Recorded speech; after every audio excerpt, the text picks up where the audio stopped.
আলাইকুম রহমতুল্লাহ বরকাত। হাদিস বুখারী হাদিস 5122 হযরত আসমা বিনতে আবু বকর রাদিয়াল্লাহু আনহা হতে বর্ণিত। তিনি বলেন, হযরত নবী করিম সাল্লাল্লাহু আলাইহি সাল্লামের সময় আমরা একটি ঘোড়া নহর করে তা খেয়েছি। হাদিস বুখারী। দেখুন, এটা ব্যাখ্যা করে নেই। ঘোড়ার গোশত খাওয়া জায়েজ।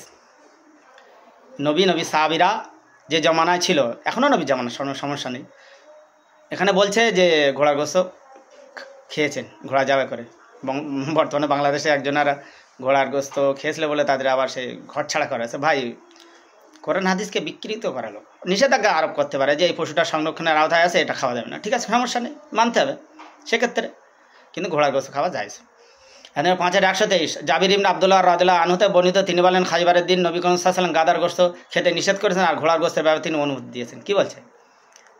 গৃহপালিত গাদার গোশত খাওয়া যাবে না। খাইবার দিন বলে তার ঘোড়ার গোশত খাও। তাজিকিস্তান, উজবেকিস্তান মানে ঘোড়ার গোশত খায়, আর যারা বিশ্ব স্পোর্টসম্যান তার ঘোড়ার গোশত গায়ে শক্তি আনার জন্য বেশিরভাগ।